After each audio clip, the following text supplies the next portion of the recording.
خۆشەویستان جارێکی تر سڵاوتان لێبێ و ئەچمەلای تەوەری ئەمڕۆی پرۆگرامەکەمان هەمیشە شێوەکارانی شاری سلێمانی پێشەنگ بوون لە کۆکردنەوەی شێوەکارانی شارەکانی تری عێراق و هەروەها دەرەوەی عێراقیش و هەمیشە توانی ویانە هەموو ئاهەنگێکی زۆر پتە و لە نێوان شێوەکارانی هەر چوار پارچەی کوردستان و شارەکانی عێراق و دەرەوەی عێراقیش دروست بکەن. لە ئێستادا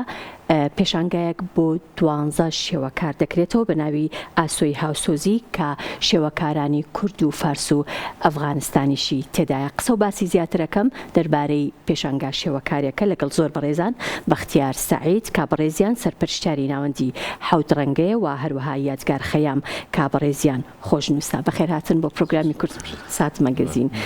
کاک بەختیار با لە تۆ دەست پێ بکەم. جاران یاخود پێشتر کە پێشانگاتانە کردەوە هەمیشە مانوت پێشانگای شێوەکارانی هەر چوار پارچەی کوردستان یان شارەکانی تری عێراق ئێستا ئەفغانستانیشی تێکەوە. دیارە ناوەندی حەوڕەنگە لەگەڵ گەلەری ئایرین بۆ زیاتر لە 5 ساڵە بێت کاری هاوبەشەکەین. ئێمە پێشانگا ڕێگەخین و ئەیبین لە تاران پێشانگاکەکەنویان لە شارە کوردیەکانە لەمان کاتە ئەوانش دێنە ئێرە پێشانگان بۆ ڕێک دەخین. ئەمە بەبەردەوامی هەیە. تا ئێستا بڵێن توانیمانە 4 پێشانگا لەژێر ناوی هەنگاوی ڕەنگەکان دروست بکەین. ئەم پێشانگایش جگەل لەو تایتڵە ڕئیسیەکە تایتڵێکمان هەیە بە ناوی ئاسۆی هاودڵی. ئاسۆی هاودڵی مەبەست لەوەی لەو پێکاتن و نزیک بوونەوەی هەست و سۆزەی کە تۆ لە ڕووی هونەرەوە ئەتوانی دەری ببڕی کاتێککە دوو کەس یاخود دوو گروپ پێکەوە کارەکەن هاوسۆزیەک هاودڵیەک لە یەکەوە نزیکە ئەوان لەگەڵ ئێمە ئەم تایتڵە کۆی کردوینەتەوانەیە. لە پێشانگاکەیە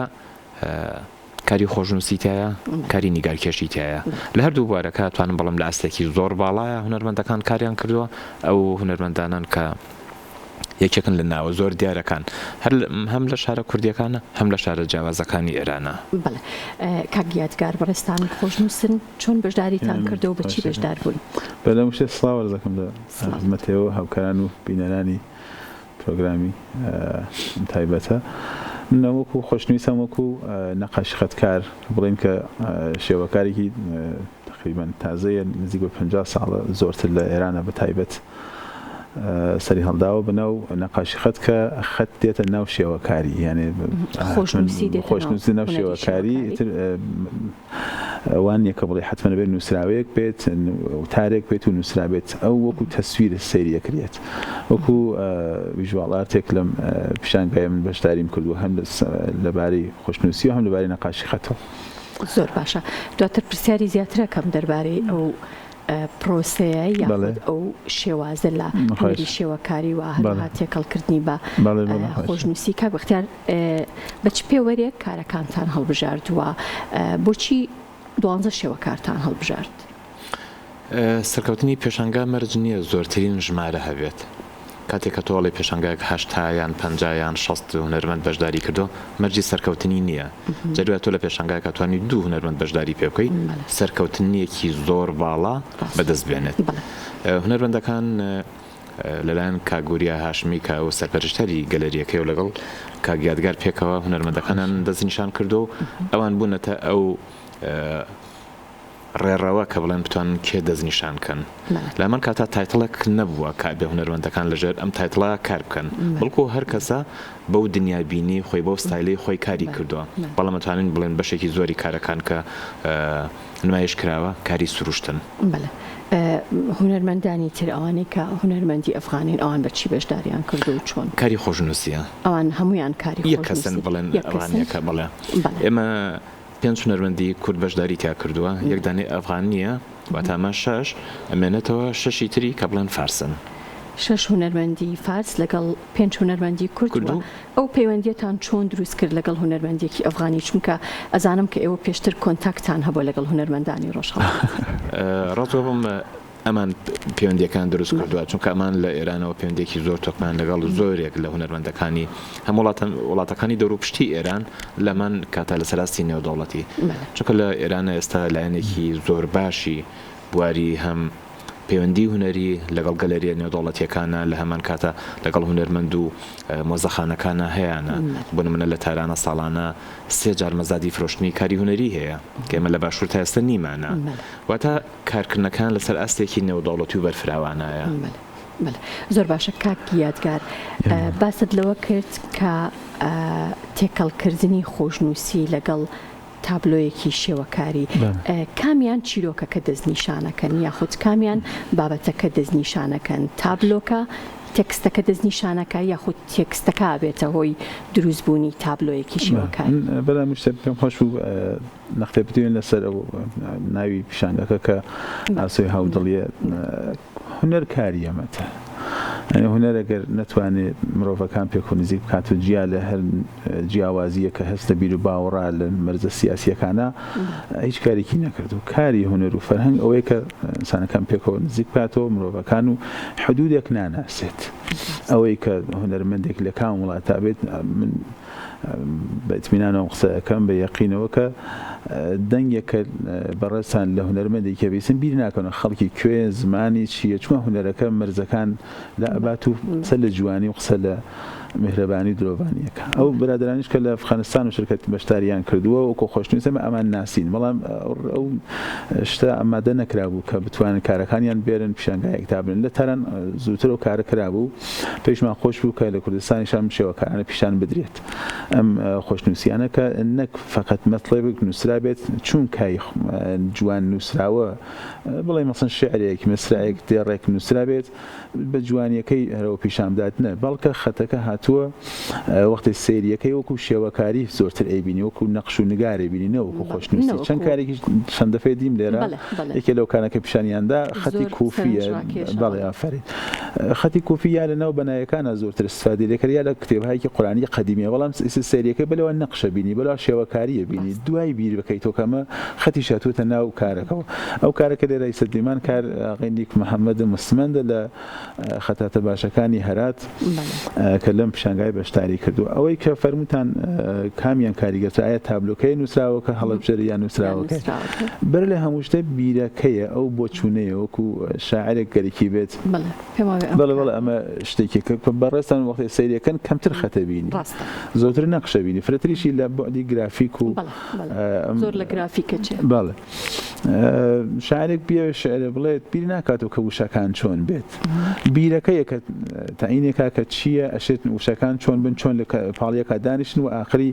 چی قەرارە بە ئەو کەسێکە شعرەکەی خوێنێتەوە بگەێنێت وەختێکم گەرەکمێت لە خەتا خەت بنووسم فقط جوان نووسینی دێڕەکە و مسرعەکە یا شعرەکە بێت ئەگەر ڕمزانم شعرەکە چییە چی جوانە بڵێ مەسەڵەن ئەو کەسەیش کە وەکو خەڵکی لە بەرابەر یاوێتن شعرێکیان پێ خۆش بێت یان خۆم بیری خۆم چۆن بێت ئیسە نسبەت بە زمانێکە هەیە چ ئەوزا حواڵێکە ئەمانە تأثیر گوزارن یعنی ئەوە کە حتمەنە کاریگەری هەیە لەسەرەوە کە مثلا شعرەکە چی بێت بەڵام وەختە گەرەکم بێت بێ من ناو شێوەکارەکە ئەتر خەت نەبێت لێرە ئەو شتەکە لە دەروونە هونەرمەندا هەیە گەری کەسی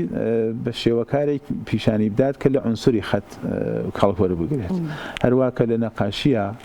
هونەرمەندەکە خۆی بڵێن عینی ئەو شتێکە لە سروش تایبینێت نایکێشێتەوە خۆی کەم و زیادیەکە بۆ ئەو شتێکەوە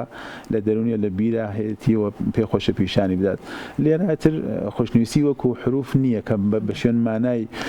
پیتەکە یان وشەکە بگەڕێت بەڵکە ئەو تێتە خزمەتی ئەو تەسویرەکە پێخۆشە لەبەرەوە پێڵێن شێوەکاری خەتیان نەقاشی خەت ئیتر خەت مانای باستری هەیە لە خودی ئەو نووسراوە یا ماناکەی زۆر ڕاستە ئەمە ئەگەر لە دوورەوە سەیریکەی وەکو تابلۆیەکی گرافیکیەتە واتە خۆشنووسی زۆر باشە کاک بەختیار ئەم هونەرە لێرە لە لای خۆمان هونەرمەندانی کورد بەکاریە هێنن ئێمە لە شارە جیاوازەکانە کۆمەڵە هونەرمەندی زۆر باشی خۆشنووسیمان هەیە کاتوانە بەڵام لە سەراستی وڵاتەکانی دەور و پشتمان خەڵاتی یەکەم و دووەم بەدەستێنن بەڵام بەداخەوەسییان ئەم شێوازی کە ئەم باسی وەکو خۆشنووسی بەڵام بەداخەوە لێرە زەمینەی ناساندنیان نییە ینی کەممان هەیە ناوی ئەم هونەرمەندە دەست باڵا و دەست ڕەنگینانە بناسین ئێمە چەند هونەرمەندێکمانێ بوون منە لە سلێمانی لە کەرکووک لە هەولێر یەک دوو هونەرمەندی لێ لە سەراستی تورکیا و وڵاتەکانی خلیجی عەرەبی ناون بانگیان نەکەن بۆ سەرپرشتی ئەو فستیڤاڵانەی کاکرێ بەڵام لێرە تا ئێستا هونەری خۆشنووسی جێگەیەکی قایمی نییە بەهایی نییە تایبەتیش ئەم شێوازە بەڵێ هەموو شێوازەکانی خۆشنووسی ینی لێرە خۆشنووسی ئەوەندەی وەکو کارێکی بازرگانی با بڵێن بەکاردێت وەکو هونەرەکە بەکار نایەتەوانێ ئەنی من جارێک لە تاران بووم کارێکی خۆشنووسیم بینی تۆزێ بڵێن مەساحەکەتوانم بەڵام نزیکی دوو مەترونیەک بە مەترونیەک ئەو نابوو پای $2 ملیۆن بوو لێرە کام کاری کە زۆر جوانە کەمتر خەڵکەیە کە بڵێن بێوێت بیکرێت و لە ماڵەکەیان لە ئۆفیسەکە دای بنێ بەڵام بۆ کڕینی تابلۆ ساڵانی پێشووتر ئەوە باشتر بوو ئەو پێشتر بوو بەڵێ باشتر بوو خەڵک زیاتر حەزیە چوە سەر و هەوڵێدا خۆی فێر بکات بەڵام ئێستا منە هەندێک جار حەزەکانە چێتە سەر چوارچێوەی شعرێکی یەکێ لە شاعیرەکان بوون من ئەخیر پێشانگاکە کردمانەوەنە یەک شعری حافزی تیا بوو برادەرێکە هەر شعرەکەی لەبەر بوو بە گۆرانیشەوە ئەیوت زۆر بە تاسوقەوە تابلۆکەی کڕی باشە هەیە ئێوە شعرێکی بوون منە نالی بێت گۆران بێت مامۆستای من مکریانی بێ و هەتا دوایی ئەمانە بۆ خۆی زۆر جار کاچێتە ئەو چوارچێوەی حەزەکەی تۆ من کار بۆ حەزەکەی تۆ بکەم ئەمە ڕەوایە و با بڵێن ئەیکەیتە نەریت بەڵام هیوادارم لە باشووریشە هونەری خۆشنووسی بتوانێت ئەو پێگە و قورسایی کە لە دەرەوە خۆمان هەمانە لە ناویشەوە هەمان بێت زۆر باشە کاک یادگار بۆ پێی کە ئەمە شێوازی ئیشکردنی خۆتە لە جیهانە بەم شێوازە زۆر کارەکرێ بەڵێ ئەمە تەنەت بە ئێرانیان بڵێن وڵاتە خەلیج عەرەبیەکان نییە لە وڵاتەکانی تریشا هەیە بەڵام نە بۆ جۆرێک کە لای ئێمە هەیە بە تایبەت شتێکە بەناو جیهانی ئیسلام ناوی لێ بنە وڵاتانێک کە لێرە هەن خۆشنووسی بۆیان معنای تری هەیە هەر بۆ جۆرەکە بەڕێزیان فەرمویان خۆشنووسی لە دوو بوارەیەکەوە کە کاری تیجاری پێئەکرێت وەکو خەتی جوان نووسین بۆ لۆحەیەک بۆ تابلۆیەک بۆ ناسە ڕێکلام بەڵام لە عالەمێکەوە خۆشنووسی هەیە ئەمسە وەکو کشوەرە شەرقی ئاسیا وەکو ژاپۆنیا وەکو چین ئەوانی شەر ئەو حرمەتەی بۆ دائنن کە لای خۆمان هەیە هەر بۆ جۆرەکە لە دنیایکی معنەوی ترا سێریە و کارەکەن لای ئەوانی شەر بۆ شێوە هەیە بڵێن وەکو نەقاشی خەتیش حروف و پیتی زمان و ڕێنووسی ژاپۆنی و چینی زۆرتر تەڕاحانەیە زۆرتر نیگارکێشانە و نەقاشانەیە تا سێری یەک حرفیەکەی وەکو کارێکی گرافیکی بەڵێ فۆرمەکەی وایە لای خۆشمان ئەو گۆڕانکاریانە بەسەر حروفەکانە هاتووە ئەکرێت لەو شێوازە بەکاری بێن کە لە حەجمە وەکو مەسەڵەن پەرویست تەناوەلی یا لە نەقاشخەتە وەکو محەممەد ئەحسایی کەسانێک مامۆستایانێکە زیندون یا کۆنتر وەکو زیندەڕوودی ئەمانە کەسانی بن کە وەکو نەقاشی سەریان کردووە نەوەکو خۆشنووسی تۆ سەری کتابێکی خۆشنووسی بکەی لەگەڵەوە زۆر جیاوازیەکەی بەباشی تێگە وەختی سەری خۆشنووسیەکەکەی پێت خۆشە کە بزانین شعرەکە چێڵێت مانای چییە و تێبگەی بەڵام لە نۆعی نەقاشی خەتە یان شێوەکاری خەت پێویست نییە کە بزانانی ئەسەن چی نووسراوە هیچێکیش نەنووسرە بە چەندانە فرم و بە چەندانە پیت تەسویرێک بۆ بەستان تابلۆکە مانای هەبێ ماناکە تەسویریە ماناکە وەکو گرافیکیە تۆ سەرەکەی بەڵێ یەک شعر خوێنی تۆ شاید نەختێک کەموزیە و ئەم چەند کەسەکە لێران بڵێن هەر کەسێ مانایەکی هەڵبگرێت زۆر کەمی اختلافەکە زۆر کەم بەڵام لە نەقاشیەک لە سەرێکی تەسویری ئیمکانی هەیە دە نەفەردە شتی لێ هەڵبکڕێن بەش بە هاڵ خۆیان و بەش بە شناختی خۆیان ئەمە ئەو دەرفەتەی دروست کردووە کە خۆشنووسی ئەمڕە لە ئاستێکی سەرترۆ بە دنیا بناسرێت بۆ خۆشنووسانی شاری سلێمانی بڵێن هەرێم خۆشنووسانی زۆر باشمان هەیە کە مامۆستای شاریان فەرموو زۆرێک لە مێهرجانەکان فستیڤاڵەکان پلە یەکەم تا سێوەمیان بووە و ئێستاش لە ئێرانە هەمیشە قسە دەکەن ئەڵێن کە مەسەڵەن خۆشنووسی لە ڕێنووسی لە شاخەی مەسەڵەن نەسخ و سولس یان بەدەست خۆشنووسەکانی تورکیا یا کوردەکان یعنی وڵاتەکان تریش باشن بەڵام هیچ وەختۆ کوردەکان و تورکەکان نەبوون ئەمیش خب ئێمە حەزی پێکەین بەڵام ئەوەی کە خۆشنووسە باشەکان ئێمە ناچارن لە هەرێم بڕۆنە دەرەوە بۆ وڵاتەکان تر ئەمە خۆش نییە ئەوەی کە لە داهاتوودا مناڵەکانی شاری سلێمانی یا هەولێریە هەر شارێکی تر فەرق ناکە بیانەوێت لەوحە باشەکانی ئەم مامۆستایانە ببین ئەبێ بڕۆن بۆ دەروی وڵاتە ئەبێ بڕۆن بۆ دوبێ بڕۆن بۆ قەتەر بۆ تورکیا بڕۆن مەسەڵەن مامۆستایەک وەکو مامۆستا سیروان بەرزەنجی خەڵکی سلێمانی یەکێک لە نەسخنووسە دەرەجەیەکانی جیهانە دەی ناچارن ئەبێ بڕا بۆ تورکیا لێرە ئەبێ حتمەنە دووبارە بیرێک بکرێتەوە لەسەر پاڵپشتی بۆ هونەرمەندانە چەند شاخەی تریشی لێ دروست بێت وەکو شێوەکاری نەقاشی خەت کە پێشنیاریشمان داوە ئینشاڵڵا بە هاوکاری بە ڕێزیان هەروەها دکتۆر ئەدیب لە ڕۆشنبیریەوە لە فکر مهرەجانێکی باشا ببن بۆ خۆشنووسی شاعرەکان کە هەموو خۆشنووسەکانی جیهان بەشداری لێ بکەن ئەمە لە باری کەلتوریە بۆ ئەمە زۆر گرنگ و زۆر بە نرخە کە ئینشاڵڵا پێشنیارەکەمێ کە هەر ساڵێکیان 2 ساڵ بۆ شاعرێک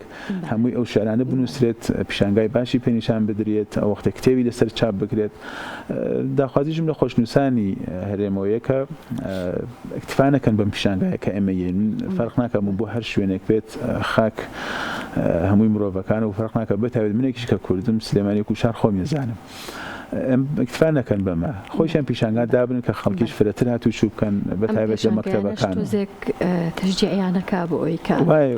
ڕاستە یەک حەڵەتی دروستە بێت بڵێن بەراورد تۆ کاتێک کارێکی بنمونە تۆ شانۆ تەواو کردەوە کاتێک کاچیتە شانۆگەریەکەوانە بەراوردی کاری دەرهێنانەکەی ئەکتەرەکانەکەی دیکۆرەکەی بۆ ئەم پێشانگایە با بڵێن چەند خۆشنووسێک یان شێوەکارێکی شاری سلێمانیش بەشدار بوونایە ئەوە بەراوردکاریەک دروستە بوو لە نێوان کارەکانی ئەمان و کارەکانی هونەرمەندانی ئەوە ڕاستە ئێمە چەند تەجروبەیەکی بڵێن پێشومان هەیە هەم لە بواری پێکەرسازیە 2 پێشانگای زۆر تایبەتمان کردەوە 2 پێشانگایە هیوادارم ئەگەر زیادە ڕۆی نەبێت لە مێژووی باشووری کوردستانە پێشانگای وا کوالیتی نەکراوەتەوە دواتر چەند ئەزمونێکی کەمان هەیە لە بواری نیگار کێشان و تەنان کاریکاتێر و فۆتۆگرافیشە بەڵام زۆر کات تۆ بڵێن جۆری کارەکە کە دابینیەکەی لەگەڵ لایەنەکەەوە ڕێەکەوی کە بڵێن ئەوان بن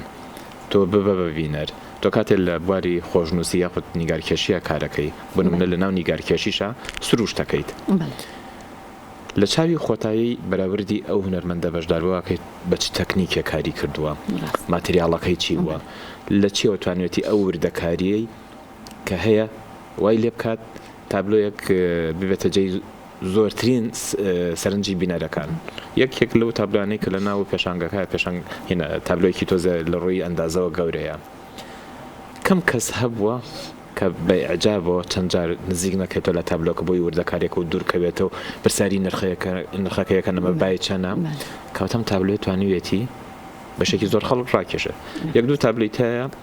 شەپۆلی ئاوە ئەنی ئەمڕۆ خانمێک و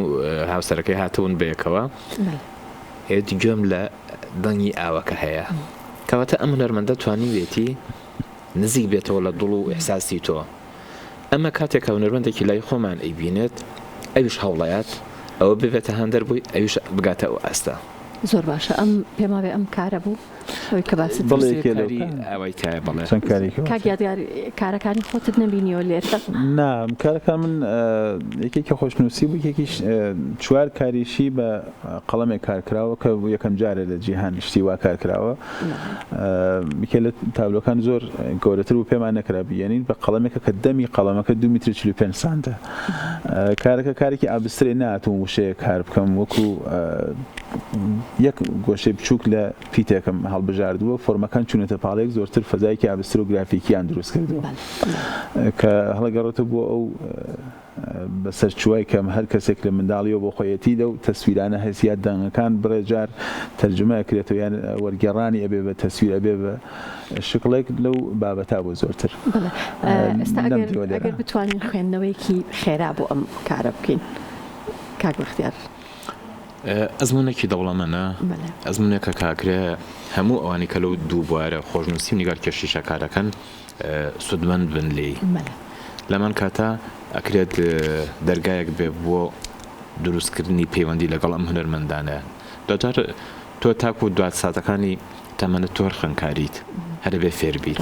کەواتە ئێمە توانین لە ڕێگەی ئەم پێشانگایانەوە ئەزمون لە کەسانی ترەوە وەربگرین. زۆر ڕاستە. دەستەکانتان خۆش بێ دووبارە سپاستان دەکەم کەم ئێوارەیە لەگەڵ ئێمە بوون. جارێکی تر بەخێر هاتن. سپاس.